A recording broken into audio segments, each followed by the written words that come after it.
Gente, boa noite. Gabriela, muito obrigada pelo tempo, pela disponibilidade de hoje, Helmut também. Obrigada por vocês terem preparado, né, essa apresentação para a gente. Acho que, como a gente estava conversando agora no início da apresentação, aí no making off, acho que é um tema muito pertinente, muito útil para a gente no nosso dia a dia, na prática do esporte, na prática do montanhismo como um todo. E é um prazer receber vocês. Esse é o último papo do ano. Agora o clube tem mais 15 dias aí. A gente acabou de voltar, né? As atividades presenciais, mas a gente tem mais 15 dias de atividade no clube e depois a gente entra em recesso, aí volta só no ano que vem. Então, vocês são os nossos últimos convidados e a gente vai encerrar aí com chave de ouro, com esse tema tão importante. Para o pessoal que está participando, obrigada pela audiência. Eu vou fechar o meu vídeo e o meu microfone para não sobrecarregar o link, né, e não ficar travando a apresentação deles.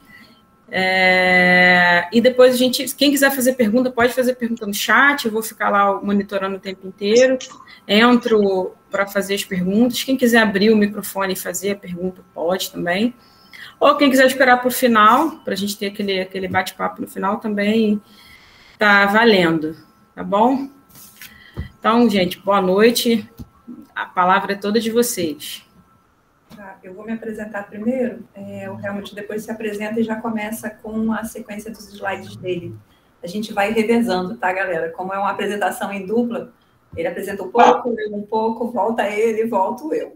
Então, eu sou Gabriela Saliba, sou montanhista desde o início da década de 90, me graduei em fisioterapia no início de 2000 e foi muito natural ir aproximando a fisioterapia da escalada, né? Como a maior parte dos meus amigos são escaladores, como toda hora tem alguém machucado, eu mesma já me lesionei algumas vezes, cada vez eu fui aproximando mais as duas coisas. Eu já tinha uma pós-graduação voltada para lesões do esporte, e em 2017 eu comecei a trabalhar no Evolução, na Academia de Escalada aqui do Rio de Janeiro, atendendo o pessoal em loco lá no Muro, né?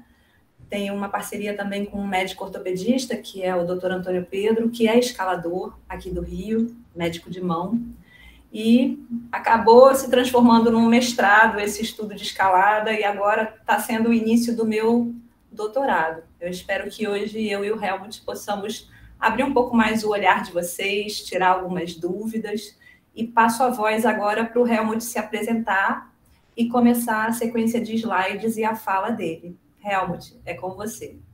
Tá bom. Então tá legal, gente. Eu vou já entrar aqui com os meus slides. Quando eu entrar, eu vou até sair do vídeo também para não sobrecarregar, né, a transmissão, mas só para dar uma palavrinha aqui rápida. Hoje em dia eu moro aqui no Canadá, estou bem longe do Rio de Janeiro, mas eu sou originado do Rio de Janeiro. Comecei também a escalar na época do início dos anos 90, e logo um pouco depois, em 2002, eu mudei para cá, para o Canadá. Estou aqui morando até desde hoje, desde então, né? Estou morando aqui. Mas eu vou entrar aqui na sequência, vou botar os slides aí e começar a explicar algumas ideias. E a gente, como a Gabriela falou, a gente vai se alternando um pouquinho, tá bom? Então vamos ver aqui se eu consigo fazer essa transição aqui sem explodir o computador e sem dar nenhuma sobrecarga aqui. Bom, entrar aqui com a minha tela completa. Vocês devem estar vendo aí tudo. E agora eu vou entrar aqui com o primeiro slide, né, que é o nosso título aqui da apresentação, né, sobre equilíbrio entre deixa eu só fazer aqui, eu falei que eu ia tirar o meu vídeo, né? Tá vendo? A gente faz as coisas, ó. Pronto. Porque aí não sobrecarrega, né? Fica mais simples. Beleza. Agora voltou aqui. Agora vocês estão vendo aqui a tela cheia, né, do slide. Bom, é o equilíbrio entre a prevenção e a manutenção na longevidade do escalador. Muita gente adora fazer o esporte, quer continuar, mas às vezes tem um pouco de dificuldade de entender como é que a gente trabalha esse equilíbrio, de se manter escalando, exercitando, mas sem chegar ao ponto da lesão. Eu acho interessante disso, né, somado à minha experiência como professor de educação física, quando eu me graduei no Brasil até em 98, e depois, depois de morando aqui no Canadá, eu fiz um mestrado em fisioterapia, né, tudo isso foi somando, né, a ideia de trabalhar com a performance e a ideia de trabalhar na área clínica, que é onde eu tenho experiência desde 2007 agora, né, com tratamentos, etc e tal. Tudo com muito vínculo em relação à escalada, mas também de uma maneira geral, né? Então, eu acho interessante começar esse diálogo aqui, tentando entender mais ou menos o que acontece quando a gente se exercita, né? Porque seja o exercício voltado à alta performance ou não, ele essencialmente causa os mesmos efeitos. A única diferença é a organização do processo e, mais importante ainda, é a conscientização do processo. Aqui é só para ilustrar. Isso aí quando eu estava bem pequenininho, tinha 11 anos de idade aí, Tatiaia. Foto da direita ali, é a primeira vez que eu vi um escalador de rocha. E é ali que a coisa realmente pegou. Quando eu vi aquela pessoa ali escalando, eu sabia que eu queria fazer aquilo. Comecei a escalar quando eu tinha 15 anos de idade, né, umas fotos aí antigas, até com bandana na cabeça. E era tão fissurado pelo esporte que até subir em telhado eu subia, né, que nem vocês viram ali em cima. Aí a coisa começou a ficar mais séria, eu comecei a experimentar, né, subir meu nível mais alto, tá ali havia Southern Comfort na Pedra do Urubu, no Rio de Janeiro. No meio ali havia História Sem Fim, depois que as agarras foram tiradas e a via foi estendida. E mais à direita ali havia Coquetel de Energia, né, que também fica ali na Floresta da Tijuca. Ali naquela época, o processo que eu tinha, né, que era junto com aquilo que eu estava aprendendo na universidade, era de elaborar esse processo de evolução, mas com consciência em não me lesionar, porque se você se lesiona, você não consegue evoluir. Bom, como é que funciona essa mecânica do exercício, né? Não importa se é um exercício físico completamente organizado, em relação ao alto nível, ou um exercício mais informal, o processo é essencialmente o mesmo, tá? Pode ser qualquer tipo de estímulo e até o estresse também. Tudo isso causa um desgaste no nível de energia que, por uma questão de biologia, vai sofrer um processo de adaptação, porque todo o processo de vida busca a mesma coisa, a obtenção da homeostase na existência, ou seja, você viver no mínimo nível de equilíbrio para continuar existindo e ter todas as funções vitais funcionando direitinho. O corpo está sempre trabalhando em cima desse processo. A manipulação do exercício é o que causa a nossa adaptação para chegar a um nível mais alto e a gente ficar mais forte. Então você tem ali, por exemplo, tomara que dê para ver meu cursor, na curva descendente aqui na vermelha, é quando você está se exercitando, né? As pessoas até têm um entendimento de que quando a gente está se exercitando, nós estamos ficando mais fortes. E, na verdade, é o contrário. Quando a gente se exercita, a gente, na verdade, está enfraquecendo. A gente está criando um declínio no nosso sistema energético. Quando você termina o exercício, você começa o processo de recuperação, que, se for adequado, te leva a um nível superior para você ser capaz de tolerar o mesmo nível de exercício que você se submeteu ou até um pouco mais alto. Aí vem a arte e a ciência da preparação física. Mas, como eu falei, isso não é só sobre o alto nível. Você vai fazer uma escalada de várias cordadas, você passa por esse processo de depressão E quando você termina, você começa a entrar nesse processo de recuperação. Isso aí não importa se você tem ou não a consciência plena do que está acontecendo. Mas é interessante ilustrar para entender como é que a gente consegue manipular isso e ter a consciência de como a gente vai respeitar isso em relação a se prevenir contra a lesão, por exemplo. Então, se você tem uma sessão de treinamento bem ideal, você tem uma coisa nesse formato aqui, tá? Você tem ali 2 trapézios grandões que compõem uma sessão de exercício completa, seja ela organizada ou não.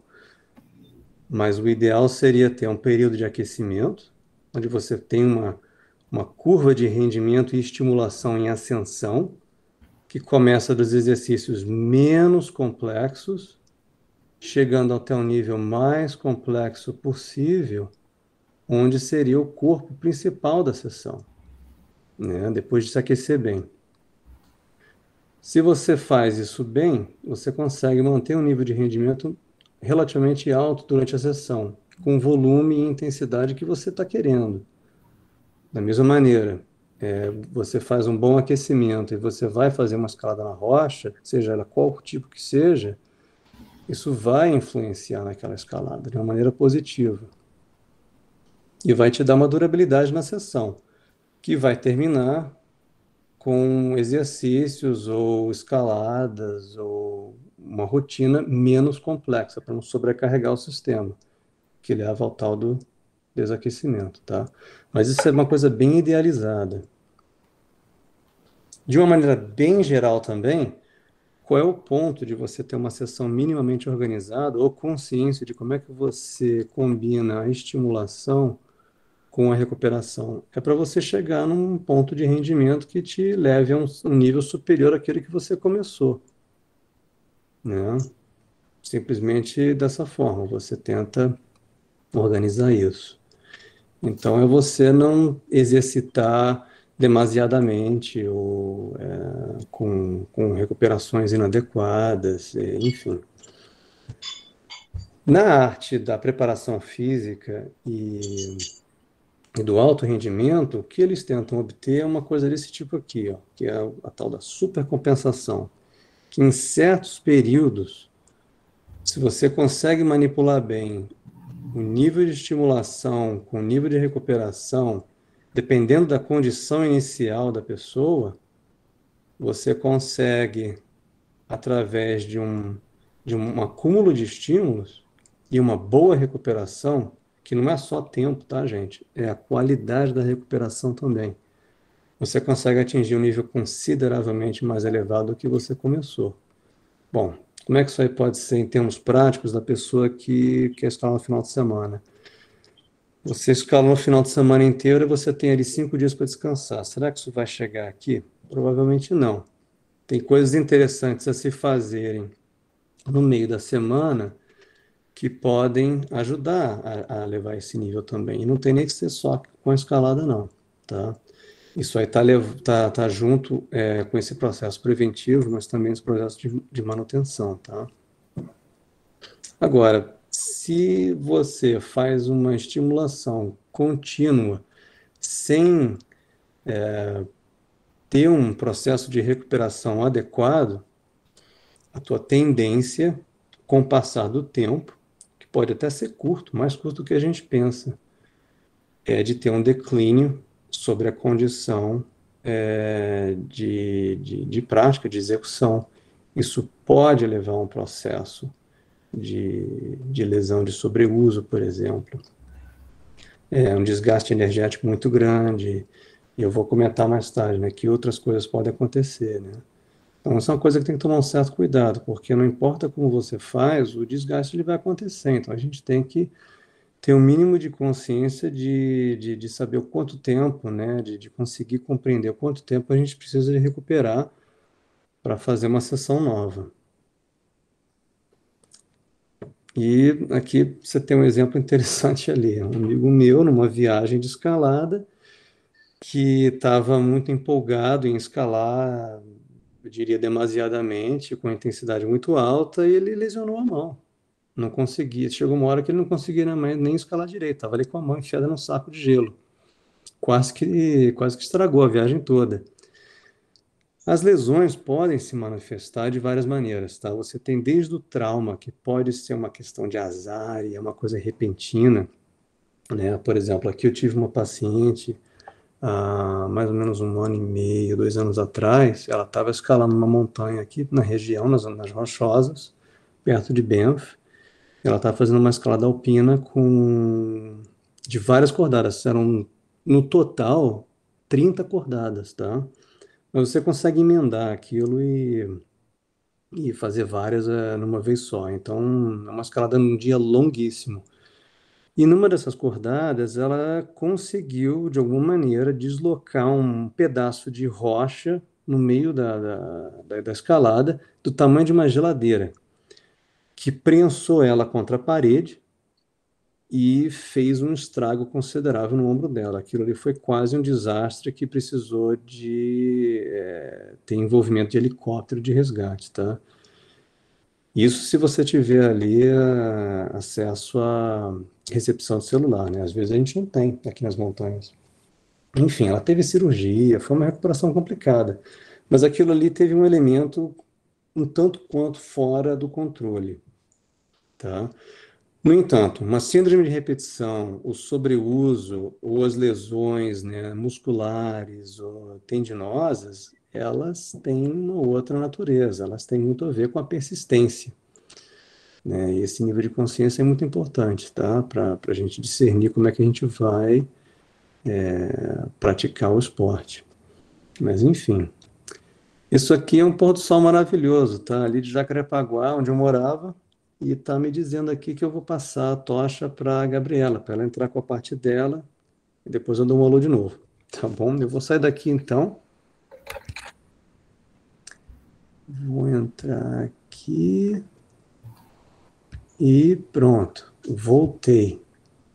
E voltei aqui de novo. Tá bom, agora sou eu.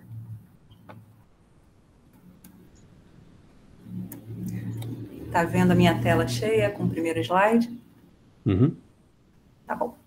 Então, algumas coisas muito importantes para o montanhismo aconteceram nos últimos anos. Uma delas foi, em 2019, o montanhismo ter se tornado patrimônio imaterial cultural da humanidade pela Unesco.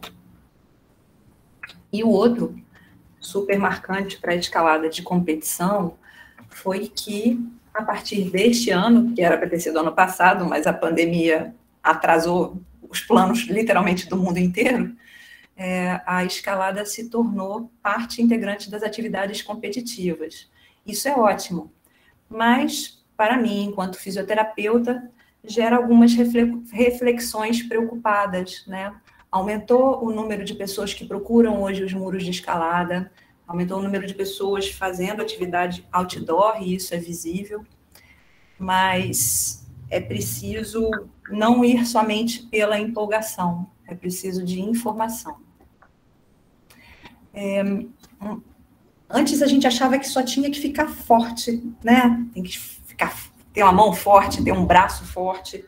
Hoje, a ideia de escalar bem, considerando que a escalada é um esporte bastante completo e exige de diversas articulações do seu corpo, entende-se que também é necessário ter uma boa flexibilidade.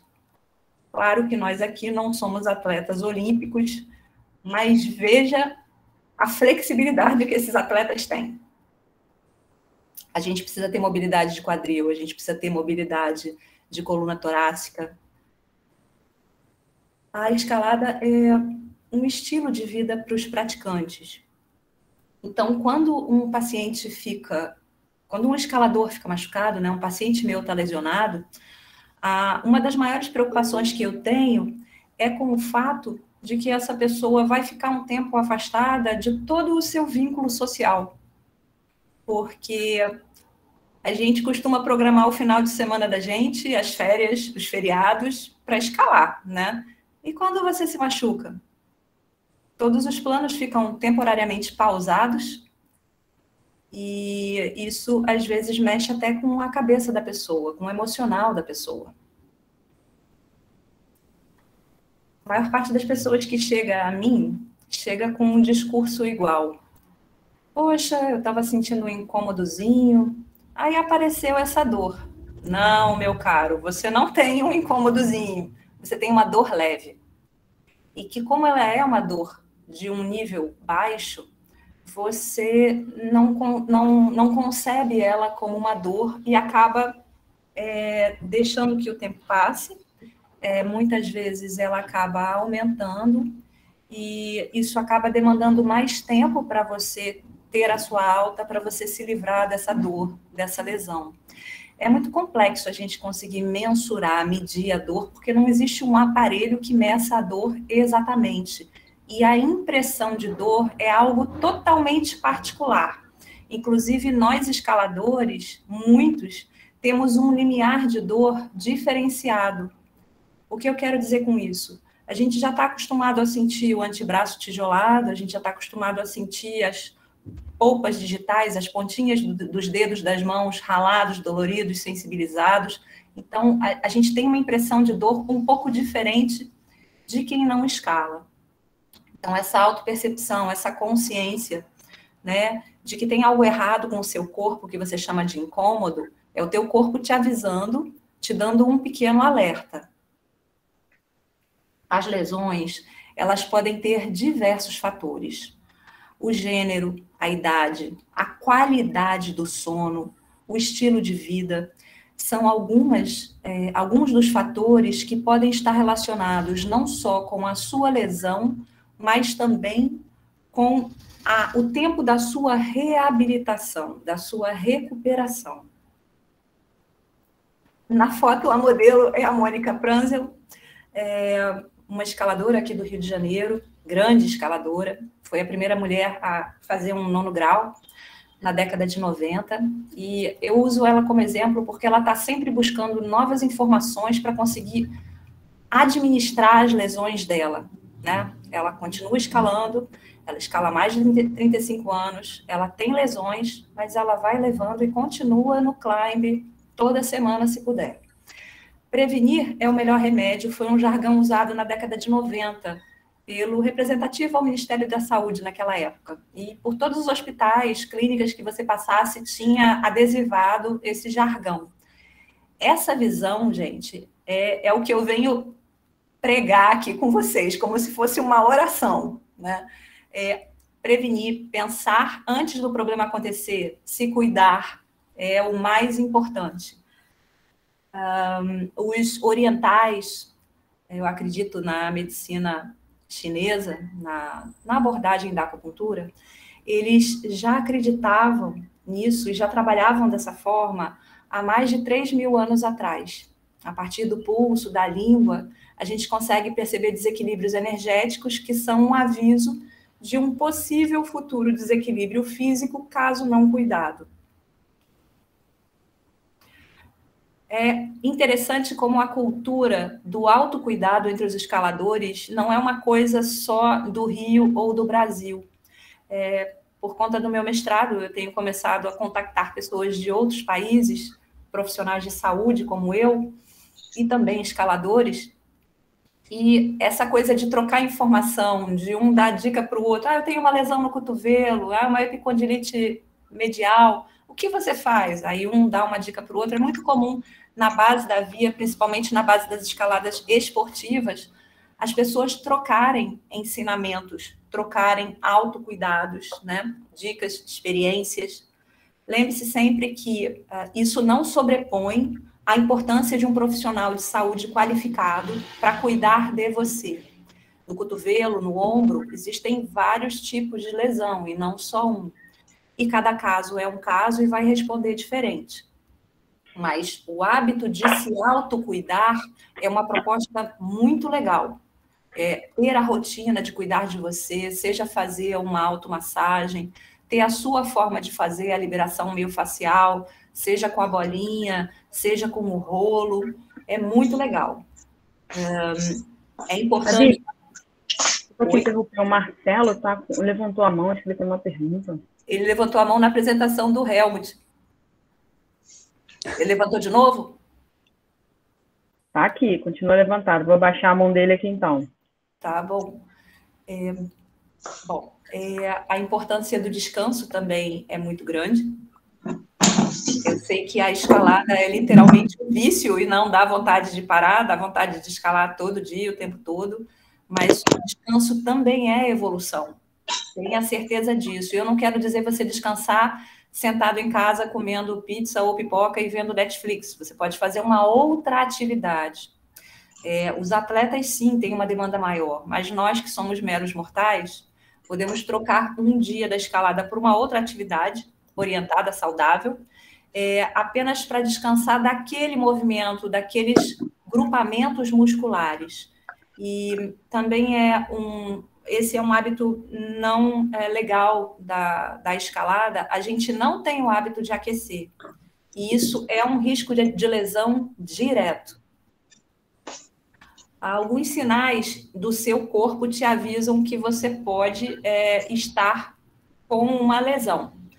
Eles são a fadiga física, que é o cansaço extremo, quando você começa a não executar com qualidade o seu movimento, quando a sua musculatura começa a ficar trêmula, isso é a fadiga. A dificuldade para dormir, os edemas, que são os inchaços, a rigidez articular, a dificuldade de mobilizar aquela articulação em sua amplitude de movimento, a pele avermelhada, o calor da região, né? A região às vezes fica mais quente, e a dor, lembrando da questão do limiar de dor do escalador. Não precisa ter todos esses sinais físicos para a gente afirmar que você tem uma lesão. Às vezes só a dor pode ser um indicativo, e nem sempre uma dor enorme é uma lesão enorme, nem sempre uma dor pequenina é uma lesão não tão grave, tá? Vou me usar como exemplo, eu tive 2 rupturas parciais em tendões do ombro e a minha dor não era uma dor relevante. Simplesmente eu fui correr atrás de entender o que estava acontecendo e, por sorte, eu entendi e não tive uma ruptura total. Então, se liguem escaladores. Quais são os aspectos emocionais ligados à lesão?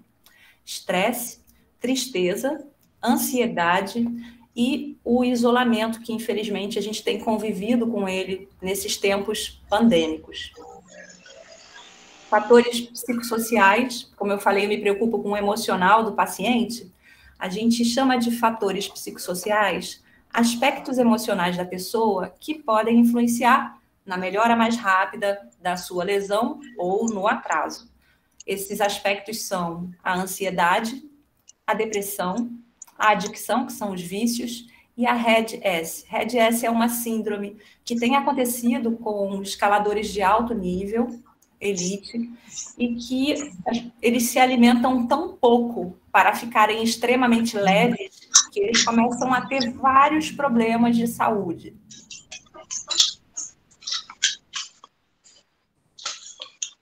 O Pix entrou para esse lá, né, Tiago? Aqui, um gráfico mostrando a questão dos aspectos biopsicossociais e a relação da lesão com nossas crenças e as nossas atitudes. Marcelinho, eu acho que você está com o seu microfone aberto. Opa, peraí. Tá bom, valeu. Como é que eu fecho? Espera aí. Embaixo do microfone, não, continuo te ouvindo. Peraí. Embaixo, da esquerda para a direita, deve ser o primeiro botão.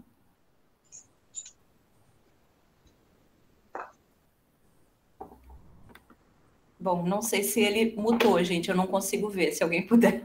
Ele mutou sim, ele mutou sim. Tá, obrigada, Josi. Então, esse gráfico aqui é do Bulling. Bulling é um estudioso de epidemiologia de lesões. E em 2018, ele fez esse gráfico, colocando os aspectos biológicos, psicológicos e sociais que se correlacionam com a lesão. Entre eles, o que ele coloca como mais próximo, que é o bio e o psico, são as nossas crenças e as nossas atitudes. Quer ver um exemplo de crença? É só um incômodo, nem é uma dor, não. Não preciso de médico nem de fisioterapeuta. E é um equívoco porque o incômodo já é a dor leve e ela pode vir a piorar. A atitude de negação, de não crer que a pessoa já tem uma lesão e não buscar ajuda ou informação. Existem também os envolvimentos socioculturais, o investimento político, né? O quanto que quando a gente se machuca, quanto tempo a gente consegue ficar afastado do trabalho para poder se recuperar? 15 dias pelo INSS, se é que ainda são 15 dias, né? Então, tem diversos aspectos que às vezes complicam da gente poder pausar, se cuidar e até pagar também os tratamentos de saúde que não são baratos no nosso país.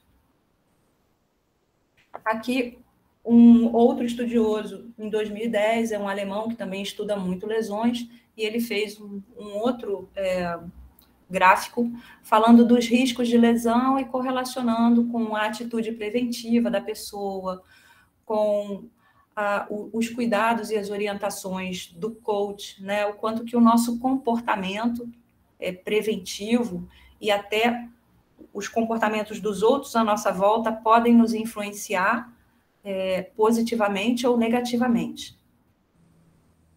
Aqui um estudo que contou com 969 pessoas, destas 650 mulheres, com uma faixa de idade média de 45 anos, e essas pessoas, destas pessoas, 53% tinham dor crônica. A dor crônica, dentre outras coisas, pelo aspecto cronológico, é uma dor que dura pelo menos 90 dias consecutivos ou não. E a dor crônica leva a uma série de consequências, de desdobramentos. Então, perceberam que a dor crônica musculoesquelética, nesses 53% de indivíduos que foram entrevistados, que estas pessoas tinham uma associação com impressão de menor qualidade de vida. Muitas delas estavam recebendo pensão por invalidez por causa da dor crônica. Tinham alterações de humor, má qualidade de sono, porque sentir dor, dependendo do nível dessa dor, a pessoa não consegue relaxar e não dorme bem. Ela se vira e sente dor, ou tem que ficar sempre tomando medicamentos analgésicos. E essas pessoas também tinham menos prazer. Como o escalador administra o seu estresse? Eu gostaria que vocês escrevessem aí no chat, em algumas palavras, como você administra o seu. Imagino que muitos vão escrever que é escalando, né? É uma luta. Eu ia falar exatamente isso. Quando eu estou muito estressada, eu vou escalar e volto super relaxada, estou boazinha para fazer outra coisa depois. Pode e aí? Então, anotem aí no chat, depois a gente conversa. Como você administra o seu estresse? A Josi já falou que é escalando. Para mim também é na montanha. Estou lá de perna para o ar, em frente ao cabrito na direita. Eu acredito no olhar global, na inter e multidisciplinaridade, em profissionais de diversas áreas da saúde, cuidando desse paciente. Normalmente eu trabalho em parceria com um ortopedista, como eu falei no início, mas tem alguns professores de educação física também que mandam paciente para mim, eu dou retorno para eles, aviso a hora que esse escalador já pode voltar a fazer determinados movimentos. Tem aquela fase da migração, né? Quando a pessoa sai da fisioterapia, ela já está na academia, já está no muro, já está na rocha, mas ainda está nos últimos passos, né, da fisioterapia, que é até um dos momentos mais arriscados da pessoa ter uma piora, né? Porque a pessoa acha que já está 100%. Então, essa conversa com o professor de educação física também é muito importante. Acredito nos pilares de qualidade de vida da medicina chinesa, que são a qualidade do sono e não só a quantidade, a forma que você come, não só o que, né, mas quanto você come, como você come, em quanto tempo, o seu ritmo respiratório. Os orientais acreditam que uma respiração curta é uma respiração ansiosa, pouco saudável, e que você está colocando para dentro do seu corpo pouca energia pura. Um emocional equilibrado, atividades física e sexual equilibradas também são importantes e consideradas pilares da qualidade de vida da medicina chinesa. Segunda pergunta, para vocês colocarem no chat e a gente conversar depois, é como você ouve o seu corpo. Você ouve o seu corpo? Eu vou dar um exemplo. Eu tenho uma amiga que toda vez que ela começa a espirrar muito, ela fala, ih, Gabi, vou ficar resfriada. E ela fica. Porque ela já sabe, ela já conhece o corpo dela e esse é um sinal que o corpo dá de que a imunidade está baixando. Então, se vocês puderem colocar no chat como vocês ouvem o seu corpo, a gente volta a conversar, mas agora eu passo a bola de volta para o colega Helmut. Tá bom. Deixa eu entrar então. Eu vou de novo aqui, gente, cancelar aqui meu vídeo para não dar problema aqui de transmissão. Vamos ver aqui se eu faço essa sequência legal, sem derrubar a imagem. E começar daqui. Pegando esse gancho que a Gabriela fechou, né, a gente precisa aprender o que está acontecendo no nosso corpo ao longo dos dias, ao longo da própria sessão, com o passar do tempo, para entender em que direção que a gente está indo. A gente está indo em direção a uma melhora e um aprimoramento, por exemplo, ficando mais forte, ou a gente está indo em direção à lesão. Isso é um problema sério. Então a gente tem que respeitar os sinais. Botei essa foto aí para simbolizar a aproximação do perigo. Se vocês repararem aí, para quem tem uma tela um pouco maior, tem uma seta mais ou menos no meio da foto e ela está apontando para uma manchinha. Essa manchinha é um avião pequeno. Isso era uma nuvem de tempestade que estava entrando aqui na cidade, aqui em Calgary, onde eu moro. Uma tempestade de verão que fez um estrago aí razoável num quadrante aqui da cidade. Se você está vendo um perigo daquele aproximando, você não vai entrar com um avião ali dentro, porque vai arrancar as asas para fora. Bom, a gente tem que aprender a respeitar os sinais, aprender a interpretar os nossos próprios sinais e aprender a respeitá-los, porque senão não vai dar certo. E, continuando com esse gancho, eu lanço essa pergunta. A gente pode dizer que tudo começa a partir de escolhas? Sim. Quando a gente tem um objetivo em mente, para de novo ressaltar, não tem que ser relacionado ao alto rendimento, ele pode ser qualquer tipo de objetivo. A gente tem que ter uma noção do que a gente vai escolher. Então aqui eu botei 2 exemplos assim bem contrastantes. Ali à esquerda você tem o icônico El Capitan, uma parede de 1.000 metros de granito no Parque Nacional de Yosemite, nos Estados Unidos. E ali à direita uma falésia que não chega nem a 15 metros de altura, na Bavária, na Alemanha, no Frankenjohann. 2 tipos de objetivos completamente contrastantes, né, que vão trazer um processo completamente diferente, tá?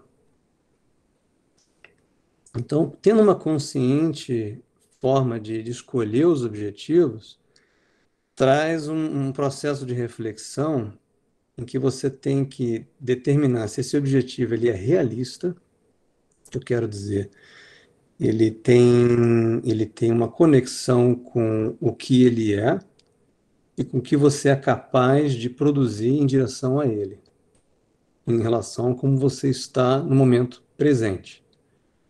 Isso é uma coisa muito importante, é você realmente saber escolher coisas realistas que você quer se aproximar.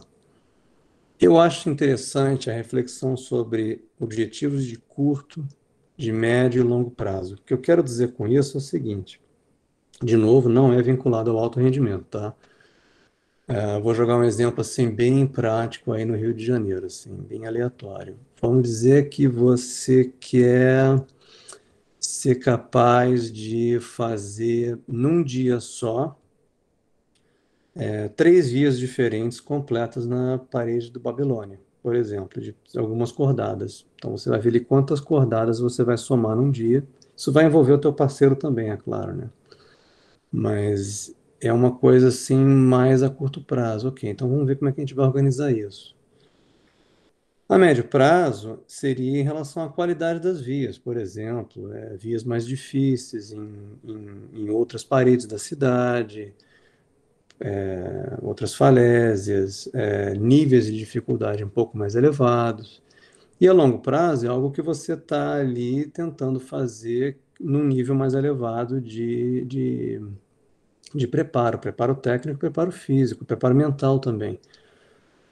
Vamos dizer assim, se você gosta muito de fazer paredes de várias cordadas, um objetivo a longo prazo poderia ser uma viagem relacionada ali à Patagônia, por exemplo, né? Um objetivo considerável, mas ele pode ser palpável, mas ele tem que começar de algum lugar. Então, tudo isso tem que ter uma certa coerência, eles têm que ser conectáveis. Objetivos acessíveis também, né? Não adianta a gente ter um objetivo de curto, médio ou longo prazo que você tenha dificuldade de acessar, porque aí ele já descumpre a primeira regra, que é ser realista. Ele já não é realista a partir dali. Então, o acesso é importante. Isso é uma coisa interessante, tá? O exemplo ali, por exemplo, da Bavária. Aquelas falésias da Bavária, a pessoa tem acesso com, às vezes, dependendo de onde mora, você anda 500 metros, literalmente. Ou você dirige 2 minutos de carro, dependendo de onde você está indo, e você vai andar 1 minuto, literalmente, do carro até a base da falésia.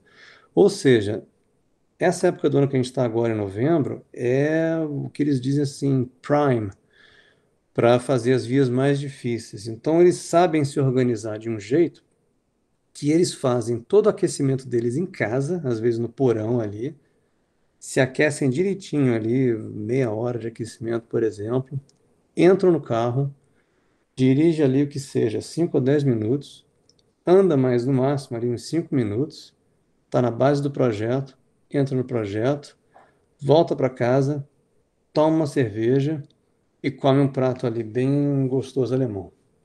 E é um tipo de rotina que eles conseguem fazer, porque o acesso é muito fácil. Tem lugares que não é assim. Então, isso é importante considerar, tá? Na escolha do objetivo. E isso tudo tem que ser coeso e relacionado a uma rotina que é de passo a passo. Não adianta tentar imaginar que você vai atingir esse objetivo com muita rapidez se você não conseguir ir de passo a passo. A gente não consegue subir uma montanha a não ser dando um passo na frente do outro até chegar no cume. Então não adianta. O processo ele tem que ter a sua duração que tem que ser, né? Porque senão o que você acaba tendo é desenvolvendo o que eu chamo de motivação eufórica. Isso tem consequências. Não sei se aí no Brasil vocês têm esses personagens aí não, mas eles são eufóricos. Para quem assistiu esses desenhos aí, é o Stimpy e Ren. Desenho animado que chegou até ser proibido numa época que eles são politicamente incorretos, até dizer chega. Mas é isso que dá mesmo. Isso vai levar uma imagem aí do lado, vai ser uma bomba. E quando você não tem consciência das escolhas que faz, e você entra num estado assim de muita animação, que pode até ser numa sessão singular. Você vai para um ginásio, olha para aquele mundaréu de estimulações, de muros diferentes, de agarras diferentes, de equipamentos diferentes, e você quer experimentar aquilo tudo, quer fazer uma brincadeira, mas não está nem descansando entre cada escalada, nem chegou a se aquecer, porque você quer fazer toda aquela experiência o mais rápido possível, isso pode levar a uma lesão muito rápida. Isso eu já vi acontecer várias vezes, infelizmente. Isso leva também a outro problema, que é você querer resultados aqui e agora. Voltando àquelas regras lá. Se a gente tem um nível de equilíbrio sobre o entendimento da onde a gente se encontra no momento presente e aonde a gente quer chegar, e a gente consegue ter um dia a dia com equilíbrio, observando os próprios sinais, sabendo em que lado da moeda a gente está. Se a gente está indo para um lado lesivo, se a gente está indo para um lado de melhora, você consegue atravessar o processo. Caso contrário, se for uma coisa muito desorganizada, não vai ser possível a gente atingir os objetivos que a gente tem para a gente, de curto, médio ou longo prazo. Isso pode trazer desilusão, por exemplo. Você acha que ia fazer um negócio, mas o negócio não era realista, ele não era acessível, e você não consegue ver aquilo chegando mais perto. É como se a montanha estivesse constantemente indo à tua distância, né? Indo para longe de você. Isso vai levar uma pessoa a ficar ansiosa, pode trazer desmotivação. Infelizmente, eu já vi acontecer a pessoas que pararam completamente de escalar, porque ou não conseguiam administrar esses processos minimamente de organização no dia a dia da prática em relação à própria vida pessoal, ou até organizar o processo de recuperação de suas lesões, sejam quais elas fossem, né?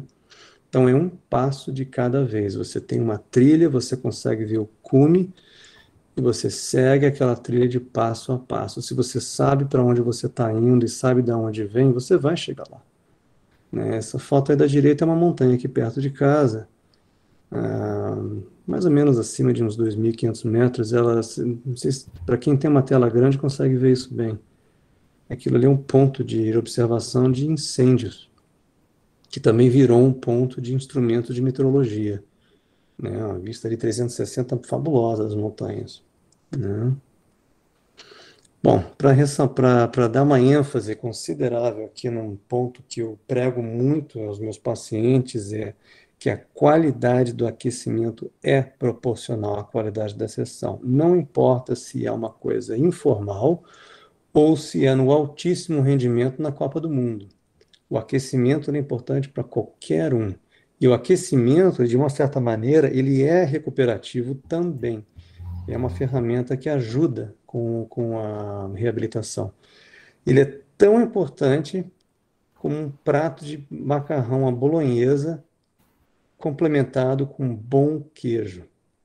Vai te fazer feliz e vai trazer uma qualidade de energia para a sessão de um nível muito mais alto. Então, acho que é uma boa maneira de marcar essa importância, porque a maioria das pessoas não levam aquecimento a sério. Eu tenho amigos aqui que eu, quando vou encontrar com eles no ginásio, eu literalmente tenho que chegar 30 minutos antes para eu me aquecer e eu estar aquecido, porque eu sei que quando a pessoa chegar, é botar o baudrier. Beleza, vamos lá, vamos escalar, vamos fazer umas vias mais fáceis, daí a gente vai começar a fazer as vias mais difíceis. Isso não é aquecimento. Igualzinho a pessoa que, por exemplo, é corredores, pacientes que são corredores. Esses são os mais difíceis, porque eu sempre pergunto, já sabendo a resposta, porque é quase que 100%, se eles se aquecem. Aí eles dizem assim, não, pois é, eu saio de casa e eu vou andando, e aí eu vou andando um pouco mais rápido, daqui a pouco eu estou fazendo um jogging assim, bem levezinho, aí eu estou correndo. Não, isso não é aquecimento.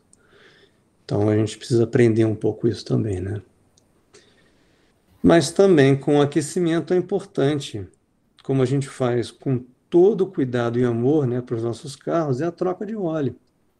Uma coisa que eu brinco muito com os pacientes aqui, né? Eu digo para eles assim, vem cá, você leva o teu carro para o seu serviço de manutenção a cada 5.000 quilômetros e troca o teu óleo? Todo mundo diz, claro. Bom, por quê? Bom, porque você não quer que aconteça aí com essa foto desse carrinho aí amarelo, fundir o motor. E o corpo da gente?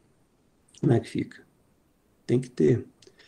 Então, essa prática de uma rotina saudável é muito importante. E o aquecimento, por exemplo, é um dos elementos mais importantes, não seja qual seja a atividade que a pessoa escolha. Né?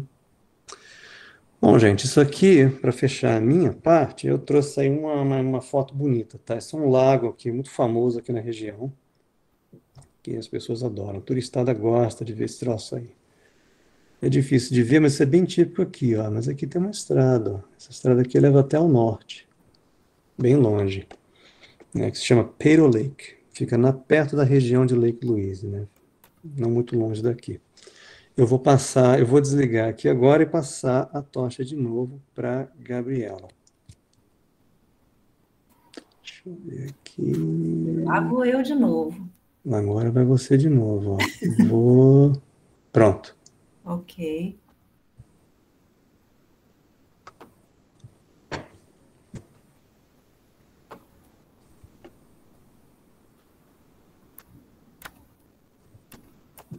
Tá aparecendo a minha última tela? Você ouve o seu corpo?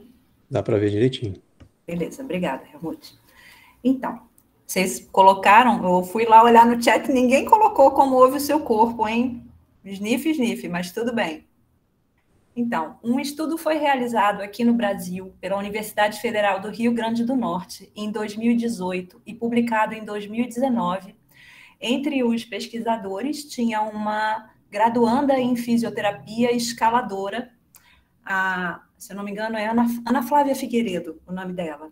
E a pesquisa da Ana, intitulada Análise de Prevalência de Lesões associada a fatores de risco em escaladores brasileiros, contou com 191 respondentes de um questionário que ficou 2 meses online e acusou, estão todos sentados confortavelmente, 71% desses 191 escaladores afirmaram que tiveram alguma lesão relacionada ao esporte.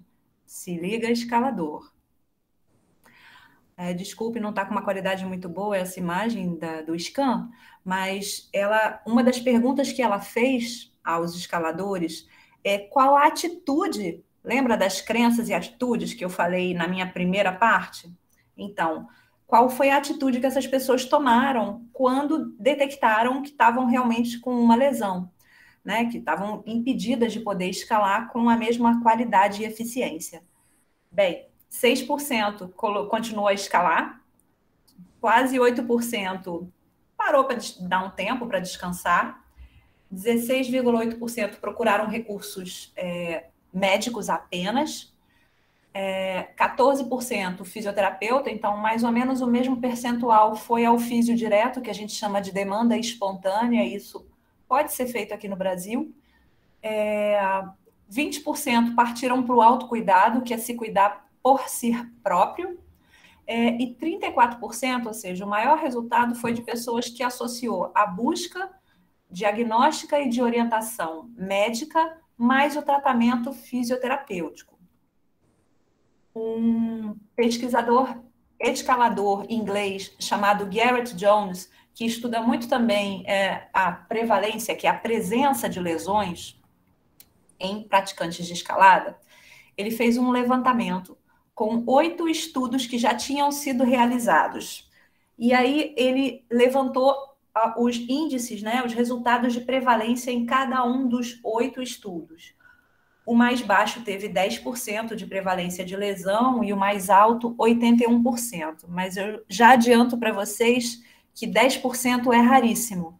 Normalmente, os números são bem maiores. Desse levantamento que ele fez, considerando uma classificação da UIAA, que é quantas horas você praticou versus risco de lesão.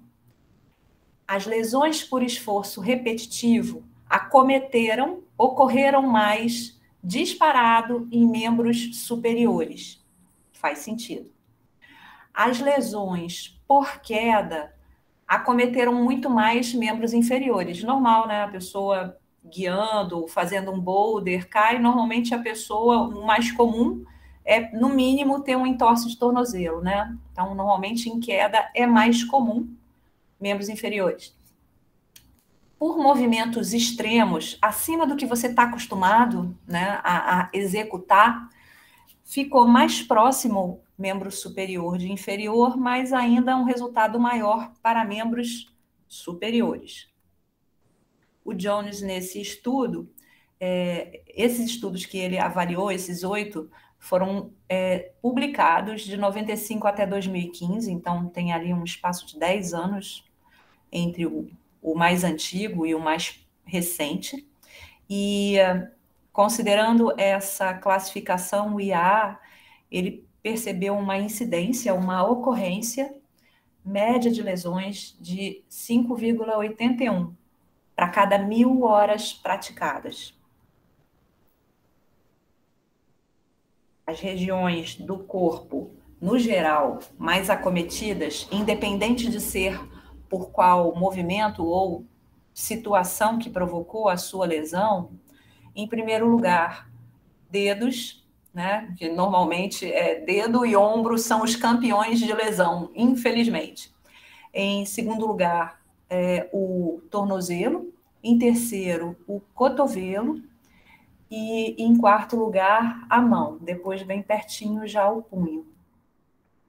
Paravade, que é o Dr. Climbing, para quem não conhece, é um fisioterapeuta que fez doutorado na Califórnia, e ele aparece na revista Climbing, com o apelido de Dr. Climbing, dando várias dicas, ensinando bastante coisa. Ele pontua como as lesões mais comuns na escalada até 2015, a síndrome do impacto, que é uma lesão de ombro, que muitas vezes é decorrente da falta de ritmo escapulotorácico, da discinesia escapular. As lesões de manguito rotador, que é um complexo de 4 músculos. As epicondilites lateral e medial, que são aquelas lesões no cotovelo famosas. A lesão no tendão do bíceps. A síndrome do túnel do carpo, que não é exclusividade da escalada. Na verdade, todas essas lesões até agora não são exclusivas da escalada, né? A lesão de hipolia, essa é uma lesão muito comum em escalador, tanto a lesão parcial quanto a total, a ponto de ser classificada como dedo do escalador. A gente vai ver daqui a pouquinho. Rompimentos parciais ou totais do ligamento colateral, lateral de dedos das mãos, estiramentos de adutores, normalmente por estar pouco aquecido, fazer um calcanhar muito alto, entorse de tornozelo. É engraçado, mas não é piada. Perdas dentárias podem ocorrer, camaradas. Se liguem com a corda na boca também. Então, eu falei do Climber Finger, né?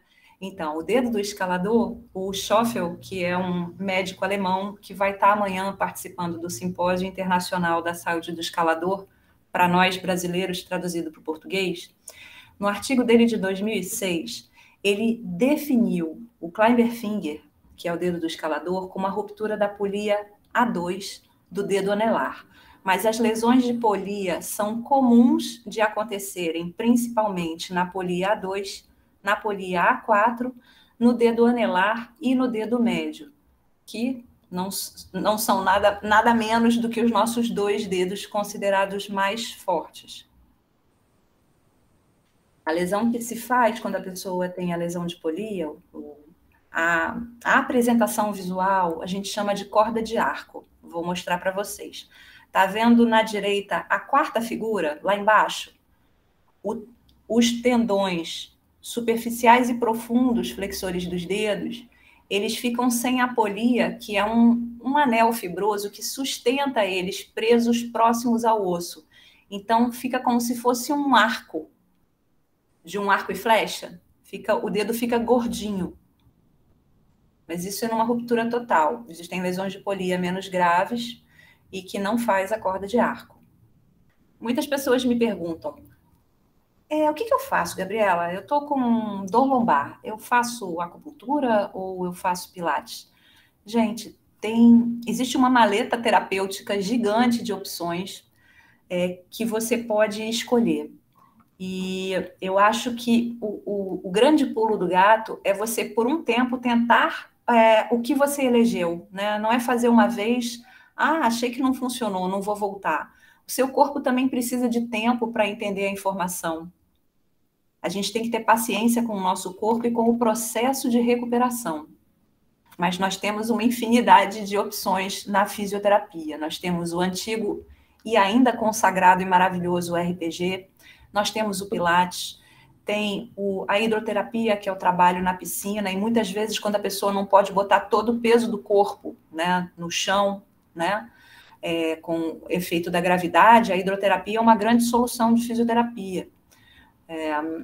A acupuntura, mas tem gente que não gosta por causa das agulhas, tem medo. A osteopatia, que é um trabalho incrível, eu digo que é uma segunda faculdade, são 5 anos para a pessoa se formar osteopata. E ela é capaz de manipular não só as suas articulações, mas até as suas vísceras. Assim, só vivenciando para você entender. A ventosa-terapia, que são as ventosas, a miofibrólise terapêutica, que é uma forma de liberação miofacial que o físio faz, a crochetagem, que é também uma liberação um pouco mais dolorida, nem todos se sentem à vontade, os tapings, que também são inúmeros, né, as técnicas de esparadrapamento. Uma outra coisa que vale pontuar são os mecanismos de compensação. Muitas vezes, quando a gente tem dor, por exemplo, no ombro esquerdo, a gente começa a sobrecarregar o direito sem perceber. Uma outra compensação que pode acontecer é com as articulações próximas. Por exemplo, uma lesão de cotovelo, a pessoa começa a forçar mais sem perceber o punho, daqui a pouco o punho está doendo um pouquinho. Não é tão preocupante quanto a lesão primária, mas é bom ficar ligado para não ficar compensando. Muitas pessoas me perguntam, né, protocolo e tal. Existem protocolos, né, que são propostas terapêuticas já formatadas, inclusive protocolos pós-cirúrgicos, mas é muito importante observar a individualidade do paciente e basear no protocolo, mas direcionar para aquela pessoa com aquela idade, naquele momento da vida dela, com aquele objetivo, qual o melhor trabalho a ser feito. Aqui, só para ilustrar a miofibrólise terapêutica, são alguns aparelhos que replicam os movimentos da massagem, as 5 técnicas básicas de massagem. Foi criado, esses aparelhos foram criados por um fisioterapeuta. Aqui mais um, eu fazendo na minha mão. E também existem inúmeros acessórios para você poder, por exemplo, fortalecer seus dedos, seu cotovelo, seu punho. Esse é um disco de silicone que você pode fazer extensão, abdução, flexão dos dedos, muito bom para pós-cirúrgico. Esse aqui está sendo super usado como aquecimento e como prevenção e recuperação de lesão de cotovelo. É um acessório criado pela Theraband, que se chama Flex Bar. Eu tenho achado ele bem interessante, ele faz o trabalho da contração excêntrica, que por si só já tem sido muito usada por nós fisioterapeutas como prevenção de lesão, trabalhar de forma excêntrica. Tem um artigo de 2015 chamado Caring for Climbers, do Peterson e colaboradores, que diz que a escalada em rocha pode servir como excelente modalidade para reabilitação, recuperação de força, equilíbrio, função e propriocepção, no caso de entorses de tornozelo, claro que não de imediato, mas quando a pessoa já está num determinado momento da reabilitação. O Peterson já estava em 2015 mandando o pessoal ir para a pedra. Aqui, como exemplo, o Dudu, escalando no Dona Marta, fazendo uma aderênciazinha. Dudu é um escalador das antigas. Acredito que Marcelinho saiba de quem eu estou falando. Aqui um exemplo de um estudo do Schoffel, aquele mesmo médico que eu falei que vai estar disponível amanhã para a gente assistir. O Schoffel, ele busca vários temas diferentes para os artigos dele, né? O mundo inteiro chama o Schoffel para publicar. E esse que ele participou em 2007 foi sobre os escaladores jovens. Nós temos poucos estudos sobre escaladores jovens e nós temos poucos estudos sobre escaladores e o envelhecimento escalando, né? Até porque, meus amigos, o estudo relacionado à escalada, ele vem da década de 80, basicamente. Assim, hoje tem um artigo de 1986 disponível na internet para a gente pegar nos bancos de dados de saúde, e aí começa a engrossar na década de 90, e agora nos anos 2000 tem um monte de gente publicando. Então, ele avaliou um pouco das alterações fisiológicas, né, das respostas adaptativas do corpo do jovem à demanda extrema que é a escalada, né, para as mãos e para os pés, principalmente. Aqui uma radiografia com e sem a sapatilha, em cima sem, obviamente, né, os artelhos, que são os dedos dos pés, todos espaçadinhos, livres, e o pé do jovem escalador espremido na sapatilha. As conclusões que ele chegou e propôs foi que não deveria se colocar jovens com menos de 16 anos em atividades super intensas e nem em campeonatos de boulder internacionais. Ele fala que a força que é exercida pode produzir uma ruptura ligamentar em um adulto. E no caso do jovem, que ainda está com a formação das suas placas epifisárias, teria um risco muito maior. Ele não sugere, em hipótese alguma, sapatilhas extremamente apertadas. E, na contrapartida, eu mostrei um artigo sobre jovens, agora um artigo sobre nós mais velhos, né, escalando. Ele pegou pessoas de até mais de 60 anos, né, pegou de gente de 20 e pouco e o envelhecimento, 30 e pouco, 40 e pouco, 50 e pouco, até 60, e foi verificando que lesões foram aparecendo nessas pessoas, né, em que parte do corpo dessas pessoas. Antes de mostrar as lesões, os 3 pontos mais importantes que ele fala é que o tempo de recuperação se torna maior com o envelhecimento. Isso no enfoque de prevenir a lesão. Quem, por exemplo, aplicava 24 horas de repouso, deveria passar para 48 horas de repouso numa sessão muito exigente de treinamento. Então, membros superiores foram muito mais acometidos do que os membros inferiores. De um total de 198 pacientes que ele teve, com 65 anos ou mais, ele só teve 4 participantes no estudo, né? Então, a gente tem poucos dados das pessoas realmente na terceira idade. As lesões por uso excessivo foram as mais predominantes e com números muito próximos, lesões agudas e lesões por condições de degeneração, de desgaste, que normalmente são os desgastes cartilaginosos, as artroses, que, segundo um amigo meu, a artrose é certa na velhice do escalador. Mas não se assustem, porque o trabalho muscular equilibrado pode fazer você ter as suas artrosezinhas e não sentir nada. Na verdade, a artrose, a gente está fadado a ela escalando ou não. É que os lugares do corpo do escalador já estão garantidos, como ombro, mãos, dedos das mãos e ombro foram os lugares mais acometidos também nesse pessoal mais velho que foi avaliado pelo Volcker. As lesões de polia e as capsulites ficaram no pódio, nos primeiros lugares, e por questões degenerativas, as lesões de SLEP, síndrome do impacto e a osteoartrite de dedos das mãos.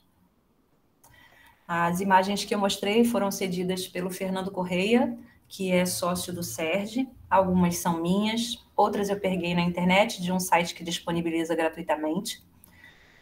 O Paulo Vitor Pena, associado do Petropolitano, também colaborou, e a fotógrafa profissional Renata Mello. Eu tenho ajuda para poder seguir com as minhas pesquisas e com umas tractanas que eu ponho no meu laboratório, que é o meu estúdio aqui, para botar o pessoal para escalar. Eu tenho apoio do Dr. Antônio Pedro, da Crux Agarras e da Chantal. Se alguém depois, além de agora conversando aqui na live, quiser falar comigo no privado, o meu Instagram é @GabrielaSaliba, Gabriela_Saliba_físio. Eu queria saber, Josi, se eu posso só falar uma coisinha antes da gente ir para as perguntas. Claro, Gabi. Fica à Obrigada. vontade. Bom, em primeiro lugar, eu gostaria de agradecer a você pela oportunidade da gente estar aqui trocando, e também a Ângela, que já tinha feito o convite há muito tempo, antes da pandemia, e a pandemia fez com que a minha apresentação não fosse presencial lá atrás e acabou me fazendo trazer agora o Helmut. Segunda coisa, eu falei mais de uma vez do Volcker, do alemão. Então, gente, alguns aqui já me conhecem e sabem, eu venho tentando trazer informação de qualidade para os escaladores, para os profissionais de saúde. Eu fico agitando palestra, workshop, trazendo gente de fora do Rio, apresentando pessoas, trazendo para as lives aqui do clube, ajudando as meninas também. E amanhã vai acontecer o meu segundo simpósio internacional da saúde do escalador. É um evento que custa R$20. assim, é dado, vai ter alguns dos escaladores, cientistas da escalada mais renomados da Europa. Entre eles, o Volker Schoffel, que eu já falei umas 3 vezes aqui na minha apresentação. Vamos ter também o Gudmund Grønjalg, que é um norueguês que já foi atleta e é fisioterapeuta, o Laurent Vigouroux, que é um professor de educação física e professor universitário francês, a Isabelle Schoffel, que é cardiologista. Vai ter cirurgião de ombro. Normalmente a gente não ouve falar do ombro, a gente só ouve falar de dedo da mão, força de dedo da mão, lesão de mão. Tem que falar de ombro. Eu fiz questão de conseguir um bom cirurgião de ombro para falar para a gente. Então, quem tiver interesse em participar, se não conseguir se inscrever mais, porque as inscrições acabam hoje à noite, eu vou botar o link aqui para vocês. Manda mensagem para mim no privado que eu arrumo um convite, mas eu faço questão que quem queira consiga assistir. Último aviso. Domingo vai ter yoga para escaladores, gratuita, com uma amiga minha, escaladora italiana. Ela vai ensinar propostas de aquecimento para escalar com posturas de yoga. Quem quiser também é só falar no privado. Agora é contigo, Josi.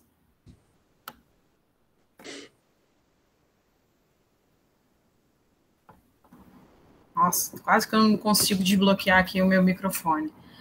Bom, queria abrir a sessão de perguntas, agradecer mais uma vez o Helmut e você, Gabriela, por estar aqui conosco, né, compartilhando tantas informações importantes.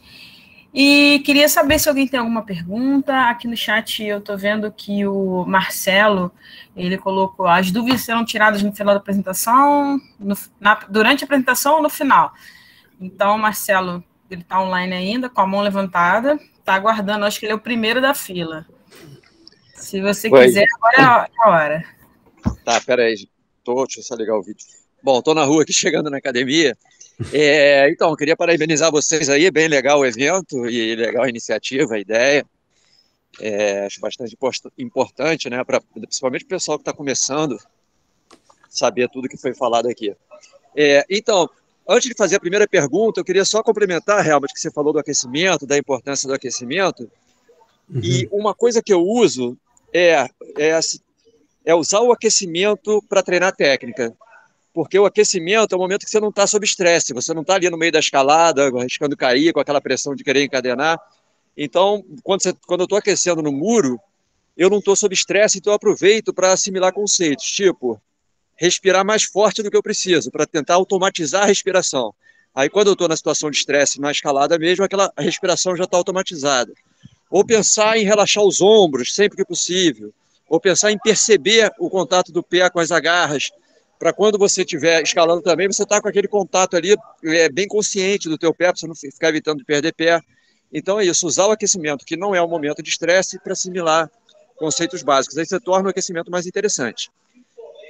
Bom, agora a pergunta para o Helmut daquela primeira parte é o seguinte, Helmut, tem várias ondinhas de treino ali que você colocava, e depois de uma ondinha você compensava um pouquinho mais, chegava num nível um pouquinho melhor, e aí você dava o segundo estímulo, e aquelas ondinhas iam crescendo, né? Tua performance melhorando. E no outro gráfico, as ondinhas iam caindo, para no final você ter uma super compensação. Uhum. Bom, eu sempre tive dúvida de qual era o melhor dos métodos. E eu vejo coçadinha, que eu sempre ficava assustado, porque o cara escalava sem parar, se destruía e não lesionava nunca. Ele parecia tipo um cara que deu sorte de não lesionar, porque quem fazia aquilo normalmente se lesionava. E chegou a virar um monstro da escalada, usando isso de escalar que nem um doido, sem descanso, treinando que nem um louco. Então a pergunta existe algum estudo dizendo qual é o melhor método, se é ir compensando aos poucos ou ir se destruindo para uma supercompensação? Bom, a ideia ali, Marcelinho, era de ilustrar esse mecanismo de acúmulo de exercícios, né? Todo exercício ele vai ter esse tipo de comportamento. É uma coisa assim bem da literatura geral até, tá? A supercompensação ela faz parte de uma planificação mais elaborada. Você tem ali um planejamento onde você vai tentar criar aquilo. Não é uma coisa que acontece aleatoriamente, não. né? Agora, aquela ideia de você ir progredindo aos pouquinhos, isso aí tem a ver com a frequência mínima necessária que o corpo vai adaptando, porque faz parte da nossa biologia. Qualquer estresse que o corpo sofre, ele vai adaptar para poder superar o mesmo nível de estresse, caso ele aconteça, ou alguma coisa um pouquinho até melhor.